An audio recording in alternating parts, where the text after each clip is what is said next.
College degrees are becoming irrelevant, career coach says. And he knows what he's talking about because this is true.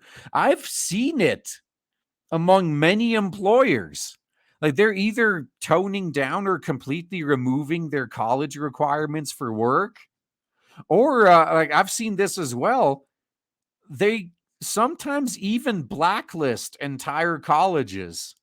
If an employer gets enough duds out of a specific college, they will never hire anyone from that college again.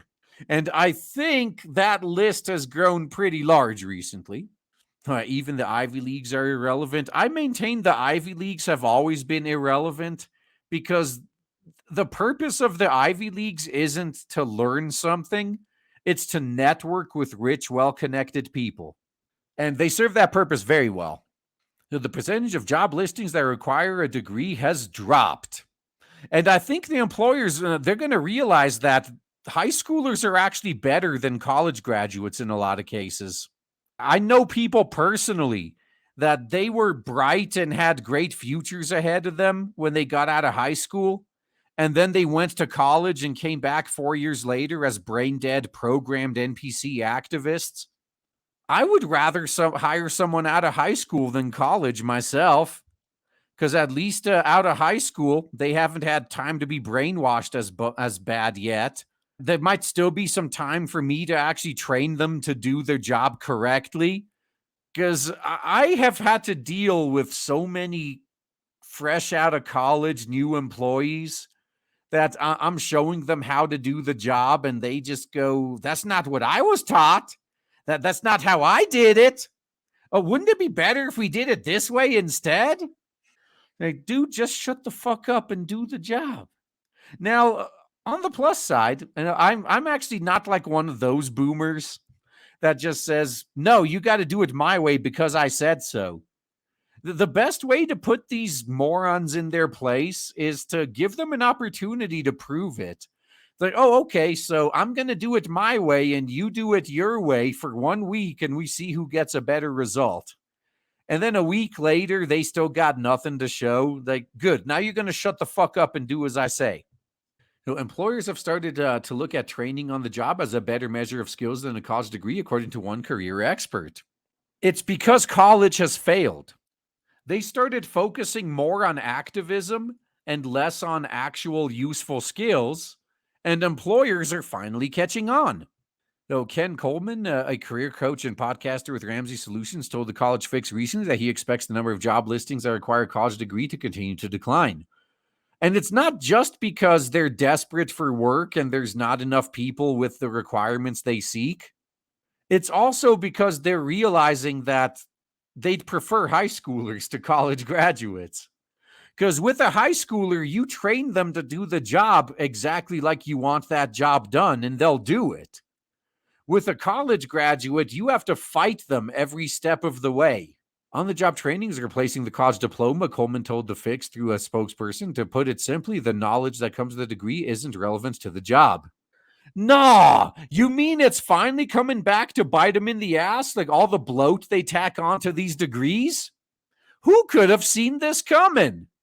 It's almost as if the whole point of high school was to be the generic catch-all general education shit, and then you'd go to college to specialize in something. Now they just turned college into high school 2.0, except it's even worse. And I find it ironic that on-the-job training is coming back, too, because college diplomas are what replaced on-the-job training. Now, The Fix asked Coleman to explain why he believed degrees were becoming less relevant, a point he made during a recent episode of his show. 62% of U.S. adults over the age of 25 do not have a bachelor's degree, Coleman said on his show. He said even he thought the number would be lower.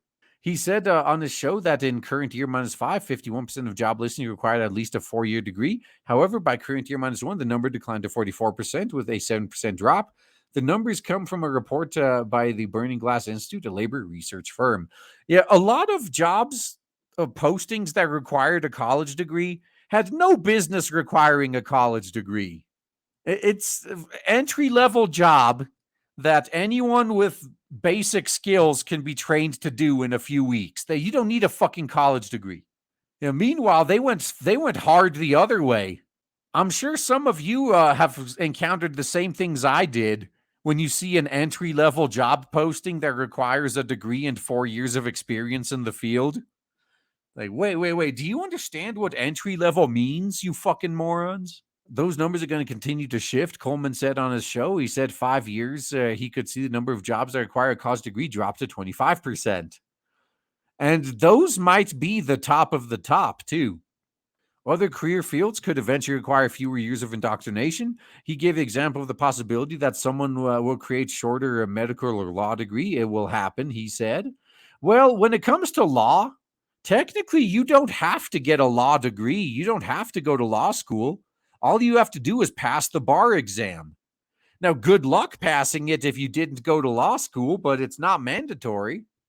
They're going to shrink what has traditionally been required in an undergrad degree. It's going to be shrunk down, Coleman said on his show. Yeah, cut the bloat.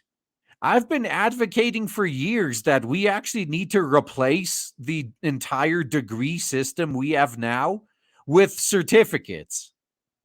He told The Fix that there's not an advantage between students who go to a traditional college for long term versus those who avoid higher indoctrination. They are actually putting themselves behind financially and professionally. And they're if they actually fall for the brainwashing, they're sinking their future. They'll go out there and get after it. Experience where I was Trump indoctrination, he told The Fix. And I can vouch for that 100%. My college degree was only useful one single time. That degree is what got me my first job in my field. After that first job, my degree never mattered again. From that point on, it's all about my past work experience, my past employment history, what I worked on in previous jobs that I could put on my resume. The college is irrelevant now. All that matters is my previous couple of jobs. He said technology is an area that is likely to experience a significant drop in college degree requirements. Technology is no longer just a field, it's everywhere. This is the perfect example of on-the-job training and gaining knowledge from experiences. Yeah, just don't fall for that lie that, oh, kids are so good at this technology thing. No, they're good at using Facebook. They're good at TikTok. But ask them to replace the battery on their phone and see what happens. Now, the Burning Glass report supports this claim. For example, only 29% of Intel's information technology positions require a college degree. Apple and Google have reduced their job listings that mandate a college degree by 17 and 18% respectively. Coleman said he wants high schoolers and parents to ask if college is the only way or the best way when they make a decision about the next steps in their life. Exactly the same thing I've been saying. Holy shit. Maybe I should be one of these career coaches. Because, God, you guys have been listening to me for a while. Have I not been saying the same thing? Like, as much as I rip on college, I still say it might be your best or only option. If you want to be a doctor, you have no fucking choice. You're going to college. So you got to figure out what you want to do first, then go to college, not the other way around. Yeah, career coach is a bloat job. It is. Life coach, career coach. I know it is. I'm just saying, bloat job or not, it looks like I could do it. Maybe I fucking should do it. Nah, it's I don't know. It's too much akin to scamming. I can't do that. One more little college piece. Because while the value of college degrees are plummeting, the cost to get one of these value degrading pieces of junk is actually going up. 27 of top 30 universities are increasing tuition again after Corona-chan era rate hikes. So you're paying more for something that's losing its value. They're totally not just trying to squeeze more blood from the same stone or anything. The 27 of America's top 30 universities are raising tuition and fees for the next academic year. All you got to do to put a stop to this is stop guaranteeing student loans. Now, all 30 universities have raised prices at least once since the current year -3, -2 academic year, which coincided with the pandemic. That school year aligned with the spring current year -2 outbreak. A campus reform analysis of current year -3 to current year tuition figures from U.S. News and World Report found that Vanderbilt University increased its tuition the most during that time. At the start of Corona chain, Vanderbilt charged $52,070. Now, what is that's per semester, right? No, not per. That is that per year? Oh yeah, as of the current year to current year plus one academic year, the tuition at the Tennessee University is up approximately 11.64% from current year -3 to -2 to 58,130. Yeah, that's per year, isn't it? That's fucking insane. So you're gonna get, if you get a 4-year degree, you're gonna get $200,000 in debt for something that's going to be worth less than toilet paper by the time you get it. Current year to current year plus one figures in the analysis come directly from the university's websites. Only Harvard University and Duke University have lowered tuition for the current year to current year plus one academic year. University of Michigan is keeping its same tuition rate. Yeah, Harvard, they are subsidized in other ways, I guess. The University of Virginia is decreasing its in-state tuition, but is increasing its out-of-state tuition. Yeah, that's another funny thing you got to think about when you go to college, isn't it? If you go to a college within your own state, you're usually paying considerably less. Yeah, it's just another artificial system they put in place to make sure that the best and brightest don't all congregate in the best schools. The chart below tracks tuition and fees rates for the last 4 academic years. In-state and out-state tuition rates are both included for public universities. Yeah, sure enough. Look at this. Princeton up 2.5. Columbia up 3.14. Harvard, down 5.27. That they did say that, didn't they? Massachusetts, MIT up 3.6. Yale up 3.84. Stanford up 2.7. Yeah, you get the point. You get the point. There's a bunch. Let's see some. Oh, Duke University down 0.09%. So I guess you're paying $2 less a year. That's a steal, isn't it? Oh, University of Virginia in-state down 7.4. Out-of-state up 1.35. There we go. So during the pandemic, universities went remote and transitioned students to virtual learning. And then those students learned they'd be better off just watching how to do shit on YouTube. So despite receiving billions in federal assistance, universities were still imposing reopening delays and remote instruction at the start of spring current year semester. It's because of the professors. So in May, students at Linwood University in Missouri won a $1.65 million lawsuit after suing the institution for providing only remote courses during the pandemic. The plaintiffs accused the university of upcharging for poor quality virtual instruction. Shit, man, if you guys don't put your foot down with this now, you're going to end up with the same shit we have in video games. Like, remember how digital was sold to us in gaming? Like, oh man, it's going to be so much cheaper since you don't have to pay for production. Yeah, meanwhile, a lot of times you could get a physical version cheaper than a digital one. Last month, Campus Reform reported that Boston University's 4.25, not 4.20. You missed the chance there. Rise in tuition was the largest hike as the school in 14 years, but that number is still lower than 3 of America's top 30 universities. Oh, they'll fix it next time. University of Southern California raised its rates by 6.96%. Emory raising by 4.47. Brown is increasing by 4.39. The growth of the cost of college indoctrination continues a broader trend over the last 2 decades. Meanwhile, the value of a college indoctrination is actually going down. So U.S. News reported in current year -1, the average tuition and fees had increased 144% at private universities since current year -20. Out-of-state tuition and fees for public universities had increased 171%, and in-state tuition and fees had increased by 211%. So you'd actually be better off at the private universities, really. So in current year -5, Gianna A. Robinson, president of the James G. Martin Center for Academic Renewal, published a research appearing to confirm the Bennett hypothesis that federal student aid contributes to increasing university tuition. Oh, wow. They're finally catching on.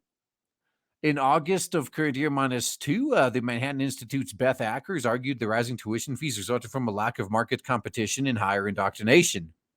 Well, things like separate in and out-of-state rates contribute to that. By introducing policies that make the marketplace for higher indoctrination more transparent and competitive, the U.S. can curb tuition inflation, or at the very least ensure that college students have access to high-quality indoctrinational programs that offer significant return on investment. You can't do that while also pushing to get everyone into it. The reason that college used to be worth it is because it was prestige. Few people got college degrees. Now it's high school 2.0. Everyone is expected to get one. And if you don't have one, there's something wrong with you, clearly. When everyone has one, the value plummets. Within universities, factors likely contributing to inflated tuition include administrative bloat and the increase in student services spending. Wow, these guys must have been listening to me, huh? Yes, all the extra money happens to go to bloat. If you look, like teachers and professors' salaries have remained relatively stagnant, but the bloat costs have skyrocketed. Campus Reform spoke with Johns Hopkins University professor Ben Ginsberg in current year -1 about administrative bloat. Of course, he's a professor. He would know.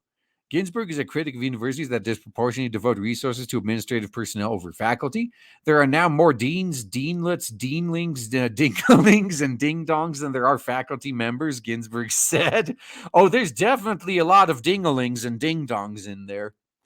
Recent analysis by the American Council of Trustees and Alumni concluded that increases in spending are associated with rising tuition, though at public institutions, spending on student services showed no statistically significant correlation with graduation rates. It's not about that. The tuition is not a good indicator of academic quality at all. Actors Kyle Beltramini recently told Campus Reform. Reached out to all universities mentioned. The outcome will be updated accordingly. I wonder if they pulled a Taylor Lorenz and didn't actually do it. Oh no, these are real journalists, not the fake drama ones. At least the guy had a sense of humor. I know. Pretty weird for a professor nowadays. Yeah, now that they're on the chopping block, they're starting to wake up. Bit by bit, man.